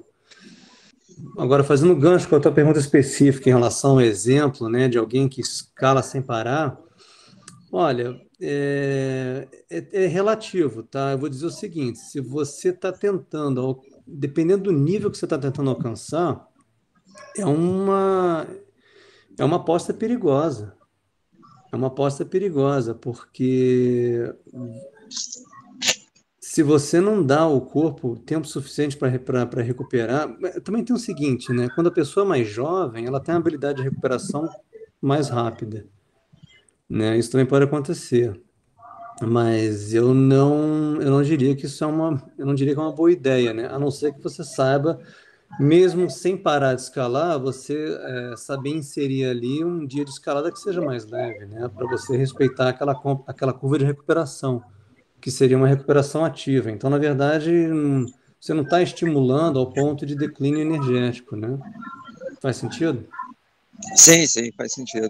O coçadinho eu acho que é o cara que fez a coisa errada e que deu certo, né? Tipo assim, Olha, tem errado gente que talvez dá para a grande sorte. maioria, né? Errado para a grande maioria, porque a chance de lesão com o que ele fazia era muito grande. Só que ele, por algum acaso, eu nunca vi ele reclamar de lesão e o cara chegou num nível absurdo. Ah, isso é Mas, interessante, né? Eu conheço gente que também não reclama de lesão, mas você faz uma avaliação na pessoa, né? Tipo, vamos dar uma olhada aqui como é que tá a tua mobilidade, etc e tal, e você começa a perceber ali que, opa, tem algumas lacunas aqui que, vamos dizer assim, estão fora da curva do ideal. Quer dizer, a pessoa, às vezes, ela tem ali é, como é que poderia dizer assim, uma base, uma predisposição à lesão, mas ela não está consciente daquilo, não. Isso até que é comum, né? Outra coisa também que eu penso aqui em relação à escalada, né? As pessoas escalam com muita frequência, é tudo muito relativo, né? Quer dizer, uma pessoa que escala num alto nível todos os dias, eu não conheço. O que acontece é que às vezes a pele não atura, então aquilo vai frear o processo e vai fazer a pessoa dar uma diminuída no ritmo, mas ela não parou por completo, né? Quer dizer, tudo isso é muito relativo. tá joia. Tô desligando meu microfone aqui que eu tô entrando na academia, mas tô continuando assistindo aqui. Ó, recupera esse joelho aí, depois a gente tem que conversar, né? O joelho tá ótimo, cara. Esperei, tem 7 dias, 8 dias, sei lá, e tá uma maravilha. É Tá ótimo, bom. boa recuperação, Marcelo. Ó, a gente tem aqui uma outra pessoa que levantou a mão, que é o Leonardo. Leonardo, se você quiser abrir seu microfone para fazer a pergunta, fica à vontade. Cadê o Leonardo? Ele abriu o vídeo, você abriu seu vídeo, mas o microfone ainda está mudo. Tava falando no mudo, né? Beleza. Oi, Helmut. Quem me convidou Opa, para o evento aqui foi o Helmut. Eu teria uma pergunta, porque eu não sei quem que foi que mostrou ali os slides, mas com relação a alguns movimentos de escalada que estão tendo agora, né? Aquela abertura. aquela E eu coisa bem tenho, acrobática. e eu tenho essa conversa com o Helmut para saber se existe já algum estudo de comparação de lesão de escalador, digamos assim, outdoor e essa vertente que para mim já virou um esporte novo, né? A escalada indoor, mesmo o que a Olimpíada que trouxe tem o lado bom, mas para mim descolou já para ser um esporte diferente. Então, se já tem algum estudo relacionado a isso, porque eu vejo os movimentos assim da escalada indoor, da escalada de competição, eu acho ela muito muito distante do que é a escalada em si, né? Ou vamos chamar de escalada tradicional, não sei mais como chamar de escalada. Você diz assim, a comparação, então, do que acontece na rocha, né? Que é o que a gente conhece, comparado com o que está acontecendo nos ginásios hoje em dia. Eu vejo também essa tendência do ginásio trazer esse estilo de escalada bem acrobático, onde você tem que se lançar contra as agarras e em movimentos assim expostos, né, que expõem as articulações de uma maneira muito, muito excessiva. Isso aí está virando cada vez mais popular, porque chama atenção, está virando uma tendência atrativa, principalmente ao público mais jovem, que tem uma tolerância corporal maior em relação a isso. Agora, eu não estou ciente em relação a estudos que comparam, por experiência pessoal, com aí praticamente 30 anos de escalada, que eu posso dizer em relação ao que eu vivi e ao que eu vejo de pacientes, por exemplo, é que o pessoal que vai escalar em rocha não tem muita tendência a ter os tipos de lesões que são adquiridos com o usuário dos ginásios. Provavelmente por esses fatores. O outro fator também que eu dou uma certa atribuição é que o ginásio, por ter um nível de acesso muito fácil, né, você dirige, estaciona, entra no prédio e acabou. Né? A logística da escalada é muito diferente comparada à rocha. Né? Num ginásio, se você é muito organizado com o seu parceiro e você vai escalar na rocha, você consegue ali em 3 horas fazer 10 vias praticamente. Você não faz isso na rocha. Os procedimentos envolvidos na rocha eles são mais lentos e a escalada em rocha tem uma natureza mais cautelosa. A palavra-chave é cautelosa. As pessoas elas são mais conscientes no gestual, no posicionamento, na exerção e na execução dos pontos cruciais das vias. Existe um processo mental em relação à atividade na rocha que eu vivo pessoalmente diferente do ginásio. Eu acho que o ginásio parece uma certa coisa meio simplória de dizer, mas ele ele oferece um pouco mais a oportunidade do oba-oba. Então volta aquele slide lá, né, daquela coisa da motivação eufórica, da obtenção de resultados aqui e agora. E uma coisa que eu não coloquei ali, mas é a distração em relação a o que está acontecendo ao longo daquela sessão singular, né, de visita ao ginásio, o que pode acontecer ali com a pessoa, né? Eu já tive um caso uma vez no ginásio que a pessoa caiu do alto de um boulder, chamou a atenção de muita gente porque foi uma queda muito feia. Ele pensou que ele tinha torcido o tornozelo e no final das contas ele teve uma ruptura completa do tendão de Aquiles. Né? Uma mistura ali meio estranha em relação ao azar com possivelmente a distração. Né? Posso complementar? Uhum. Leonardo, eu também nunca vi um artigo fazendo essa comparação que você perguntou, mas você pode entrar no PubMed. PubMed é um banco de dados, um banco de artigos de saúde gratuito. Não é difícil você conseguir fazer a busca em busca avançada e ver se você encontra.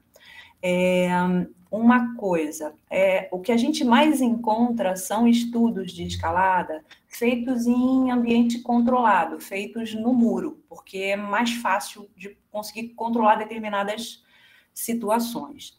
E esses novos movimentos da escalada, o pessoal está chamando, pelo menos aqui no Brasil, de escalada moderna, né? Porque assim, é um parkour, né? Não é a escalada que a gente conhece, o que o muro tem oferecido recentemente, né?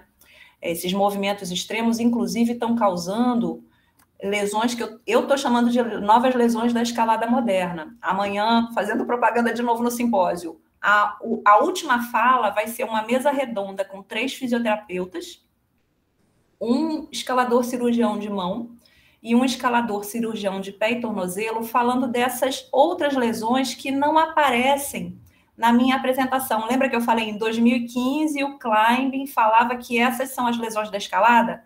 Justamente porque já tem outras lesões e elas estão relacionadas ao tipo. Cada tipo de escalada vai ter uma lesão mais comum a ela, como, por exemplo, o boulder tem algumas lesões que são mais comuns no boulder, como o estiramento. Olha o Aragão chegando. Chegou, Aragão! Então,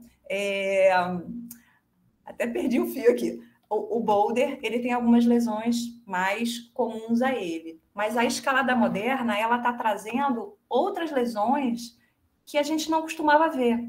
Então, eu acho que tem coisa que a ciência ainda nem vai poder responder a gente, porque eles vão começar ou estão pesquisando por agora. Mas dá uma futucada no PubMed, Leonardo. Se tiver dificuldade, pode me contactar, que eu te dou uma ajuda. Obrigadão. É que você comentou no início da apresentação que você era montanhista, né? E antigamente, pelo menos até quando eu comecei a escalar, você era uma coisa multidisciplinar, né? E agora que está entrando, você pode chegar num ginásio, você vai treinar, não, eu quero só treinar boulder de 3 metros de tamanho e de 45 graus. Aí a pessoa se vira um especialista que só sabe fazer aquilo, né? Mas eu acho que isso está acontecendo até na fisioterapia e na medicina. As pessoas... assim, tem o fisioterapeuta que trabalha só com o pé, e aí é um cara muito bom de pé, de tornozelo, de mão. Isso não é só na escalada, não. As pessoas estão se tornando microespecialistas em determinadas coisas. E aí perde a noção, né? Eu acho que a visão global é mais legal. Pode perder um pouco a noção do quadro geral, né? Quando vira muito especialista. Com certeza. Obrigadão. Obrigado pela resposta.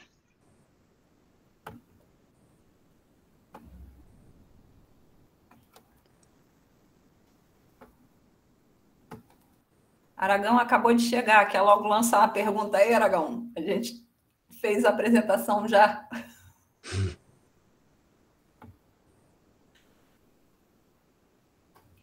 Ué, cadê o Aragão? Ô, Gabi, eu tô ainda sentado no corredor. Daqui a pouquinho eu vou chegando para perto da janela. Tá bom.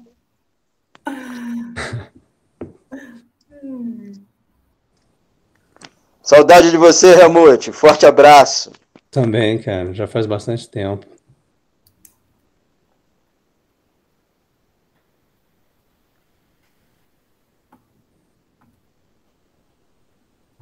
Cadê a Ju? Sabe se tem mais alguém que quer fazer alguma pergunta?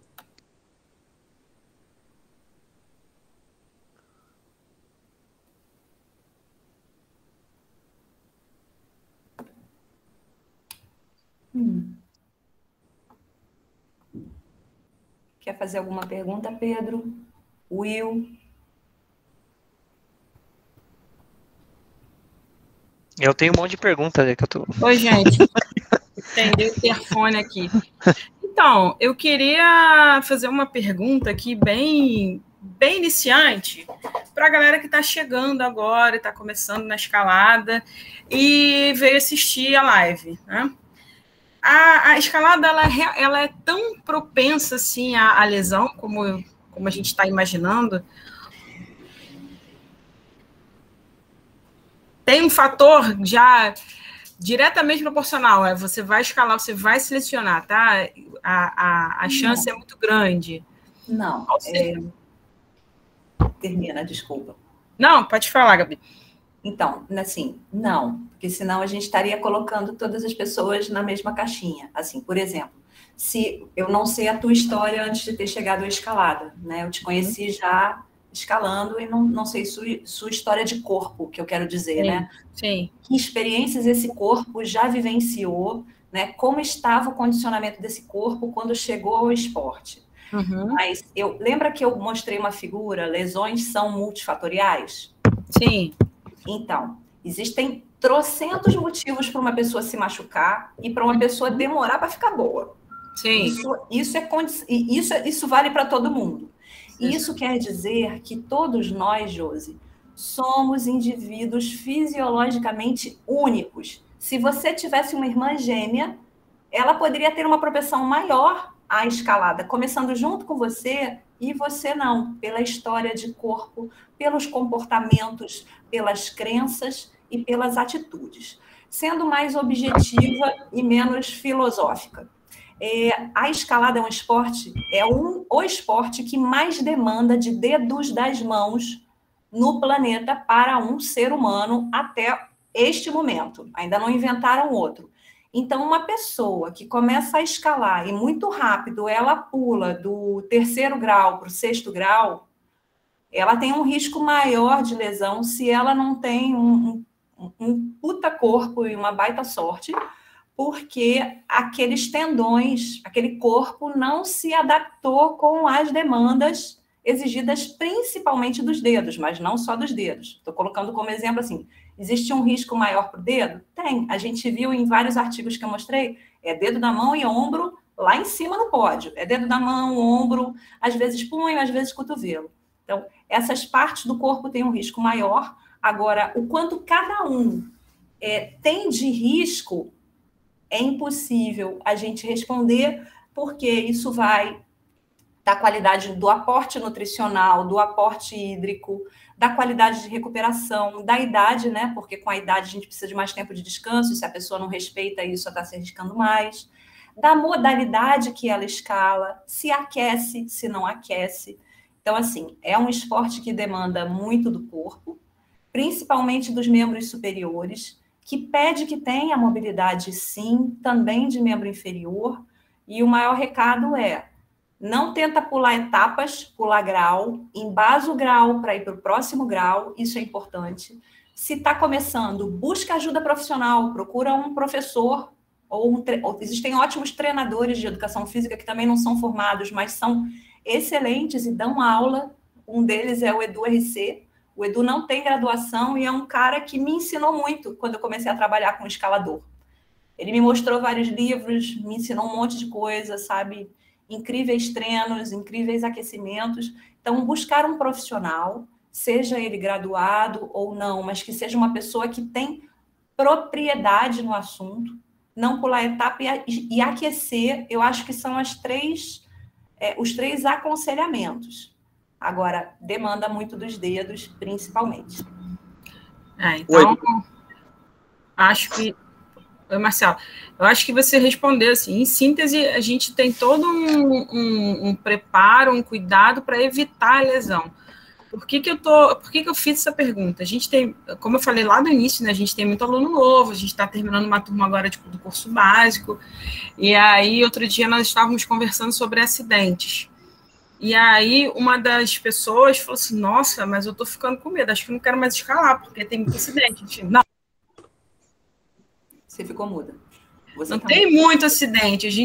Os acidentes acontecem, são compartilhados para que, né, sirvam de experiência para toda a comunidade como um todo, para evitar aquilo em um futuro próximo, em um futuro, né, para ninguém passar por aquilo ali novamente, ou tentar evitar, contornar ao máximo. E a mesma coisa eu digo para as lesões. Você apresentou aí diversos tipos de lesões, né?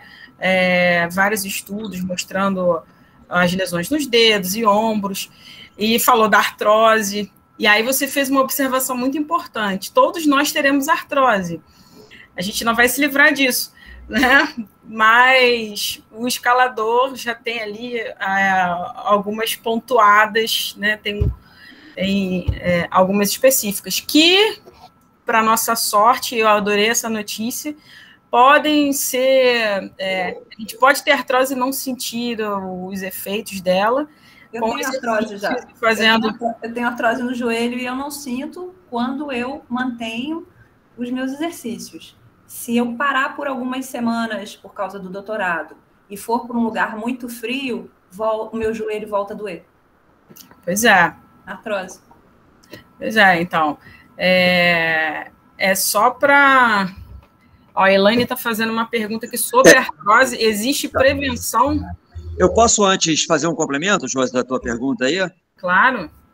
Então, no meu ponto de vista, a tua pergunta ela tem que ser direcionada assim, para uma modalidade de escalada, porque não dá para a gente tratar a escalada sem fazer a distinção entre as diversas modalidades existentes, que é a escalada esportiva, a escalada de aventura, a escalada de parede. Então, no meu ponto de vista, se você faz escalada esportiva, eu sou engenheiro, né? Indo para a estatística, se eu fosse chutar, eu diria de cada 10 pessoas, 9 vão se lesionar ou mais, vão passar por algum tipo de lesão. Ela faz parte da prática. Aí entra um pouco no que a Gabi falou, cada pessoa é uma pessoa. Se você tiver cuidado, se tratar, você pode ser um daqueles 10 que não pegou a lesão, né? Mas estatisticamente, eu acho muito provável de quem faz escalada esportiva passar por algum tipo de lesão, pela experiência. A indoor é a que tem maior risco de lesão. E depois, a indoor é a que tem maior risco de lesão. Depois vem a esportiva. Olha, eu posso até dividir. Eu estou botando os dois meio, eu estou botando esse indoor e esportiva meio no mesmo pacote, né? Entendi. E na escalada de parede, aí eu acho que é uma lesão mais com traumatismo, né? Caiu, torceu um pé, esse tipo de coisa. Não aquela lesão tentando melhorar a sua performance atlética. Não, performance não, mas ombro e lombar é mais comum na tradicional. Ombro e lombar? Excesso de uso. O cara está escalando parede, ele fica muito mais tempo por esforço repetitivo e ficar pendurado na cadeirinha também dá muita dor lombar. E lesões em cervical, de ficar muito tempo dando seg. É muito comum. Pode ser. O pessoal lá na Yosemite vive operando cervical por causa de dar seg. Trocentos esticões, né? Eu fiquei assustada quando o Hamid falou de 30 esticões. 30 esticões. Aqui o conceito o pescocinho, como é que fica? Né? Meu Deus. Aqui o conceito de cordada é um pouquinho diferente, tá? É muito comum as cordadas aqui terem uma média de 25 a 30 metros de comprimento. É o típico, na verdade, uma parede. Então, não é aquela coisa clássica que eu cresci no Brasil vendo que uma cordada era de 40 a 50 metros. Agora, para complementar essa história, para complementar aquilo que o Marcelinho estava dizendo, que a Gabriela estava dizendo, o que eu poderia dizer é o seguinte, se a escalada ela é propensa às lesões. Bom, isso depende. Vai depender do quê? Concordo, vai depender do tipo de modalidade que você pratica, porque o potencial de lesões, tanto da severidade como da variedade, vai mudar dependendo do que você faz, como a gente acabou de dizer aqui, sobre escalar na parede ou escalar em falésia. Eu posso até dividir aqui no meu caso pessoal, eu tenho 30 anos de prática e eu só tive até hoje 2 lesões. Pô, que legal. E elas aconteceram mais ou menos juntas. Quer dizer, uma foi uma subconsequência da primeira. E isso tem todo aquele gancho, aquele slide que eu faço a pergunta, será que tudo isso está relacionado a escolhas?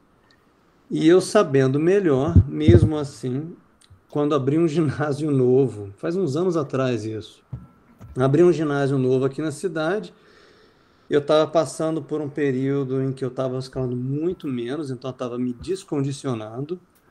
O ginásio abriu e eu fui igual aqueles 2 bichinhos lá, assim, todo empolgado para o ginásio e fiquei brincando ali, pulando de boulder em boulder. E eu fazia, então, assim, numa média de 2 horas de sessão, eu fazia entre 30 a 40 boulders diferentes.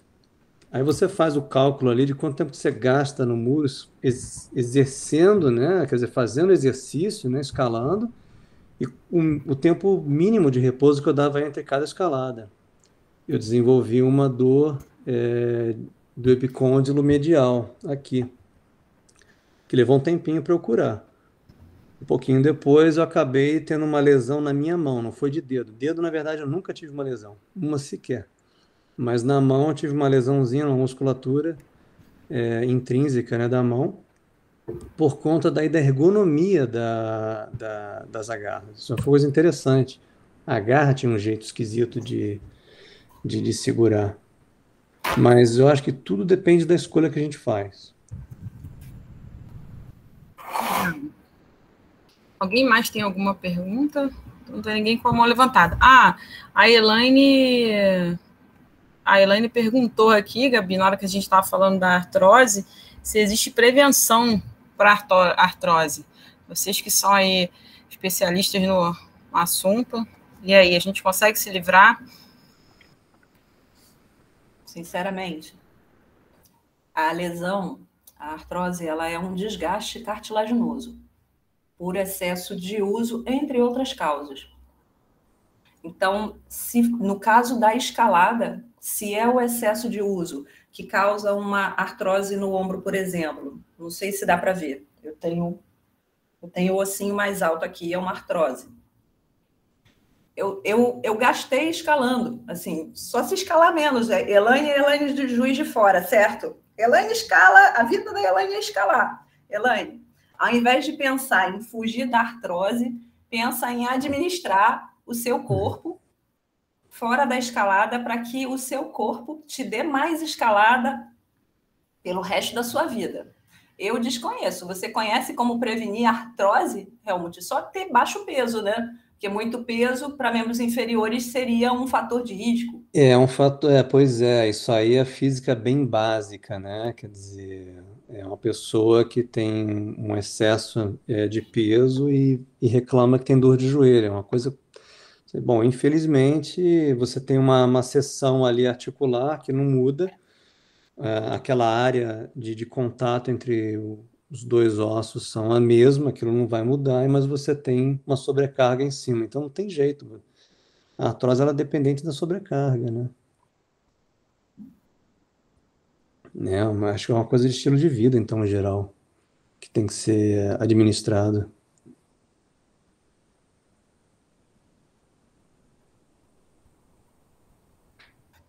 Bom, se ninguém tiver mais perguntas, tem mais perguntas aqui.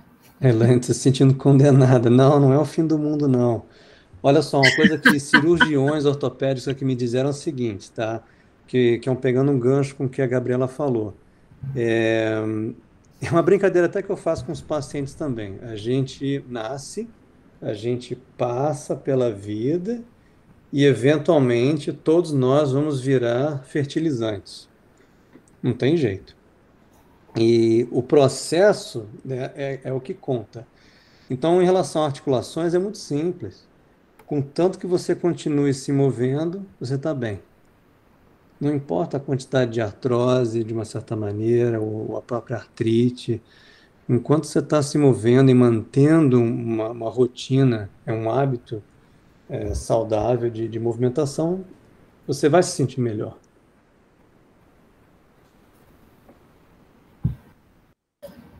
Eu já estou no time aí da artrose.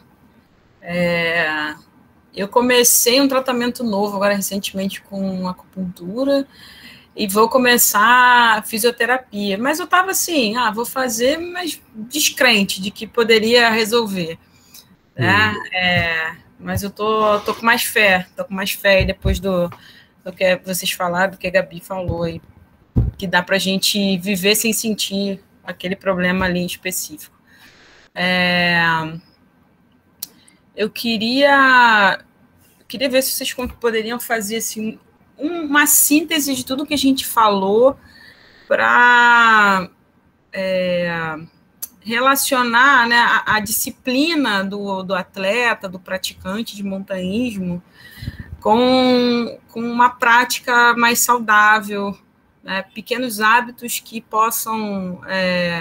eu sei que a Gabriela já falou um pouquinho na primeira pergunta que eu fiz, o Marcelo e você também falaram, mas sintetizar um pouquinho de como seria uma prática saudável do montanhismo no dia a dia. Você deu um exemplo, quando você vai para o ginásio e você vai treinar com algum amigo específico, que você sabe que ele vai chegar e não vai se alongar, você chega antes, você já tem a disciplina de chegar antes e fazer o alongamento. Tá?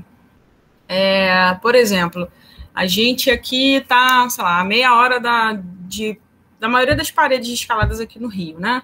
Cantagalo, Urca, Babilônia. E fazer um alongamento em casa, antes de fazer o deslocamento, antes de deslocar até a parede, ele é válido ou esse alongamento teria que ser realmente antes do início da prática em si? Bom, eu penso assim, isso vai depender, tá? Eu acho que você fazer um alongamento que te faça sentir bem, uma certa antecedência até você chegar à rocha, eu acho que é válido sim, porque pode liberar um pouco a tua mobilidade, na maneira como você vai se mover, e isso pode facilitar o aquecimento. Se alongar com a intenção de relaxar antes de escalar, daí eu diria que não. Porque a função do aquecimento é de elevar o estado neuromuscular, o estado de atividade do corpo. Então você tem que acordar os sistemas. Ali você não quer relaxar. Então o alongamento de relaxamento ele não faz parte do aquecimento. Mas com uma boa antecedência, ele pode, sim, viabilizar e facilitar o aquecimento, né? Que vai da estrutura do mais simples ao mais complicado.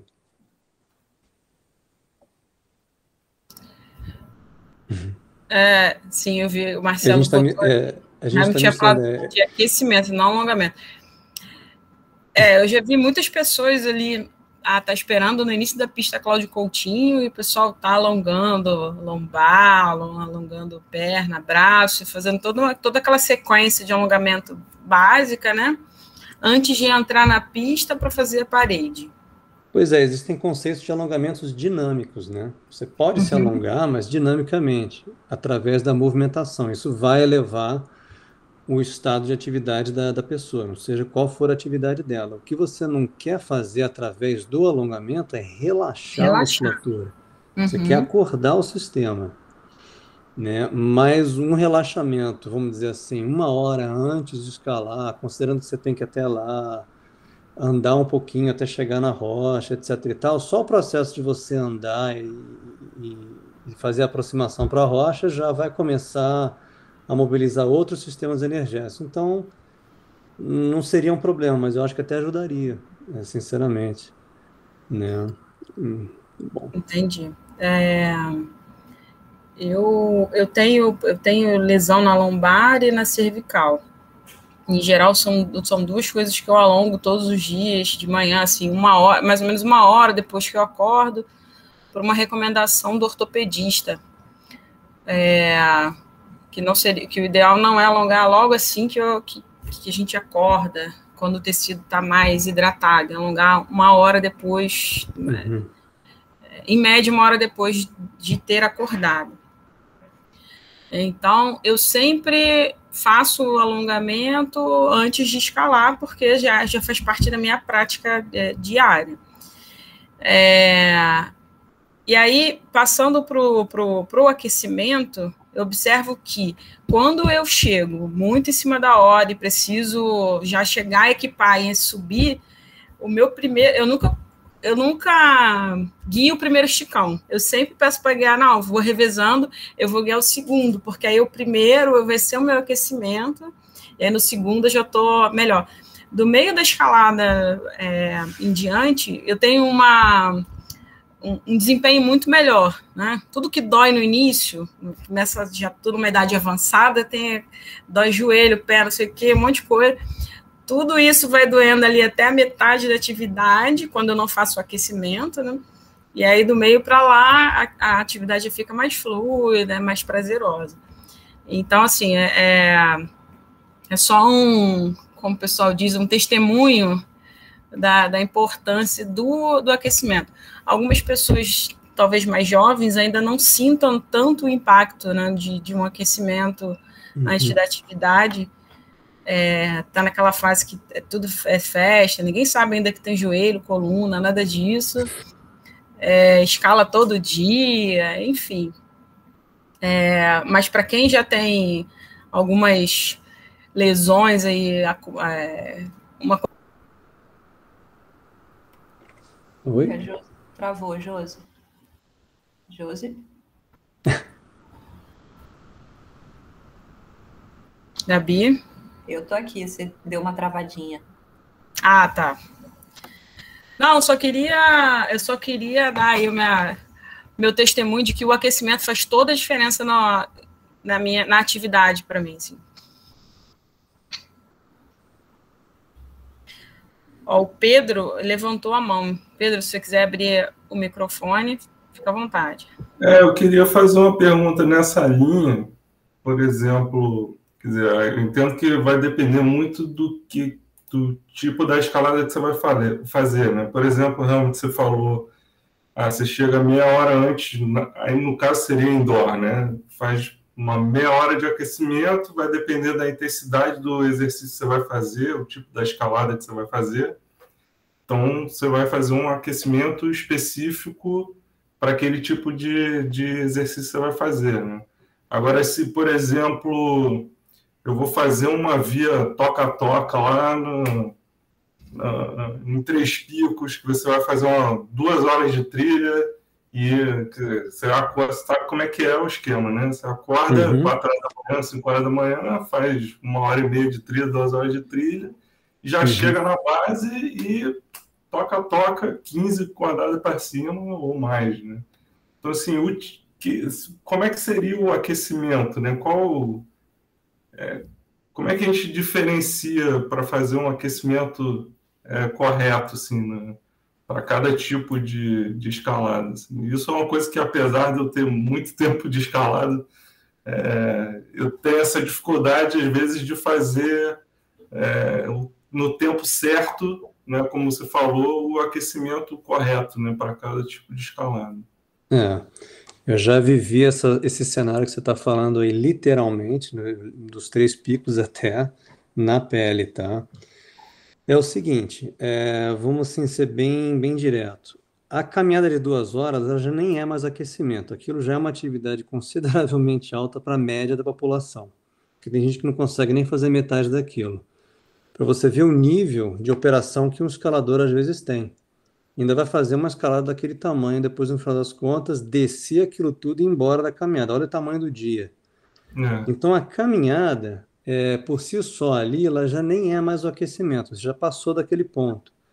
Então, em termos assim de pernas e de sistema cardiovascular, você já está em outro nível ali. Braços, cotovelos, né? Os ombros, os cotovelos, as mãos, ali você pode pegar um gancho, já que o teu sistema já está num nível mais elevado por causa da caminhada, de fazer uma rotina minimamente necessária de, vamos dizer assim, 5 a 10 minutos no mínimo, para dedicar às articulações, musculaturas ligadas aos ombros e os braços, para te colocar em ordem ali para a escalada. Quer dizer, você tem um dia longo, você não pode perder muito tempo, isso aqui também é típico aqui, né? E então você pode sim aprender uma rotina que envolva movimentos assim, gestuais bem generalizados para ativar essas articulações, né? As maiores do ombro, do cotovelo, e no final das contas do punho da mão, e também envolver com um pouquinho de resistência com elástico, por exemplo, e ter uma rotina ali que você repita aquilo em ciclos, né? E você vai se sentir diferente, você vai elevar daí o estado de atividade dos membros superiores, porque os membros inferiores já estão em outro nível já, né? Já estão em outro nível de desgaste.